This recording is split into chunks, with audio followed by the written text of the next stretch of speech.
மாடித்தோட்டத்தில் தக்காளி செடியில் அதிகம் காய்பிடிக்க இந்த முறையை பயன்படுத்துங்கள். நம்ம ஸ்டார்டிங்லேருந்து பார்த்துடலாம். பூச்சி தாக்குதல் மற்றும் நோய் எதிர்ப்பு சக்தி குறைவாக உள்ளதால் நாட்டு தக்காளி விதையை பயன்படுத்துவது சிறந்தது.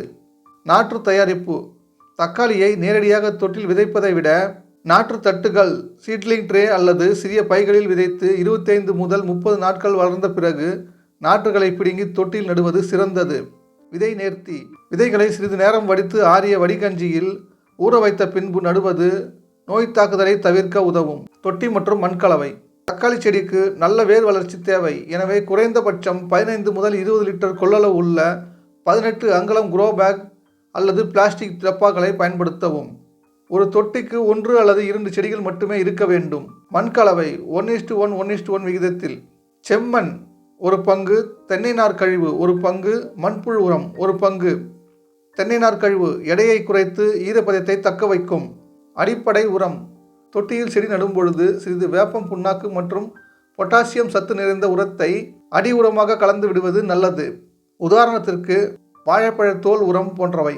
நடவு முறை: நாற்றை பிடுங்கி நடும்பொழுது தண்டு பகுதியை சிறிது மண்ணுக்குள்ளேயே புதைத்து நடவும். இப்படி செய்தால் அதிக வேர்கள் வளர்ந்து செடிக்கு நல்ல பலத்தை கொடுக்கும். பராமரிப்பு மற்றும் உரம்: தக்காளிக்கு முழுமையாக சூரிய ஒளி 6 மணி நேரத்திற்கு மேல் அவசியம். வெயில் இல்லாத இடத்தில் செடிகள் வைத்தால் பூக்கள் மற்றும் காய்கள் பிடிப்பது குறையும்.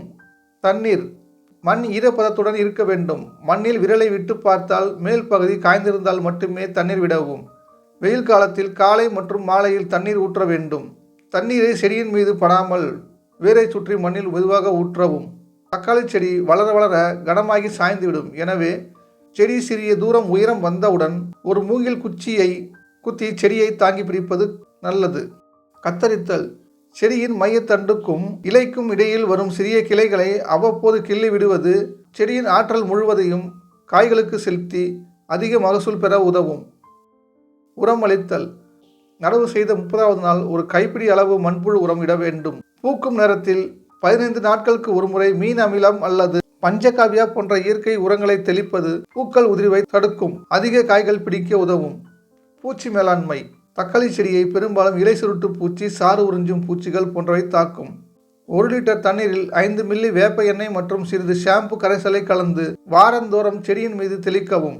இந்த வழிமுறைகளை பின்பற்றுவதன் மூலம் உங்கள் மாடித்தோட்டத்தில் கொத்து கொத்தாக தக்காளி பழங்களை அறுவடை செய்யலாம்.